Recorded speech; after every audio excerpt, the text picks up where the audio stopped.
జగన్ పాలనలో రాష్ట్రంలోని అన్ని వర్గాల ప్రజలు ఇబ్బందులు పాలయ్యారని అరకు పార్లమెంట్ ఉమ్మడి అభ్యర్థి కొత్తపల్లి గీత ప్రభుత్వంపై నిప్పులు చెరిగారు. రాష్ట్రంలో ఒక సైకో ఉన్నారని, తోడుగా రొంపుచడవరంలో అనంతబాబు అనే మరో సైకో గిరిజనేతరులను గుప్పెట్లో పెట్టుకుని నియంతలా పాలిస్తున్నారని ఆగ్రహం వ్యక్తం చేశారు. గతంలో ఎంపీగా ఉన్నప్పుడు వేసిన రోడ్లను స్థానికులు గుర్తు చేస్తుంటే ఆనందంగా ఉందని గీత తెలిపారు. గెలిచిన వెంటనే స్థానిక సమస్యల పరిష్కారానికి కృషి చేస్తానని గీత హామీనిచ్చారు.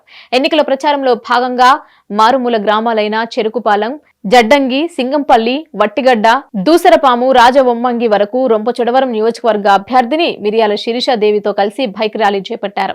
అనంతరం రోడ్ షో చేపట్టారు. ఎన్డీఏ కూటమి ప్రభుత్వం ఏర్పాటు ఖాయమని, జగన్ ప్రభుత్వానికి ఓటు ద్వారా తగిన బుద్ధి చెప్పాలని ఓటర్లను కోరారు. ర్యాలీలో కూటమి పార్టీల నేతలు, కార్యకర్తలు, గ్రామ ప్రజలు హారతులతో స్వాగతం పలికారు. ఒక దళితుని మరి దళితుల సోదరులు అంటున్న జగన్మోహన్ రెడ్డి దీనికి ఏం సమాధానం చెప్తాడు? దళితులు జగన్మోహన్ రెడ్డికి సోదరులు అండి?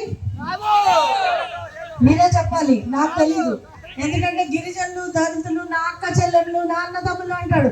అంటే ఇప్పుడు చెల్లికి చేసి న్యాయం మనకి చేస్తాడు అంతేనా? చెల్లిని ఇంట్లో తరివేశాడు, సొంత చెల్లిని తరివేశాడు. ఇక మనం ఎంత లెక్క? ఏమీ లేదు. మనల్ని భయపెట్టి, ఇప్పటికి భయపెట్టి బెదిరించి చేద్దామనుకుంటున్నారు. ఆ ఆటలు సాగవు. మనం అందరం కూడా మనకి 4వ తారీఖుని దీపావళి వస్తుంది. దీపావళి సెలబ్రేట్ చేసుకుందామా?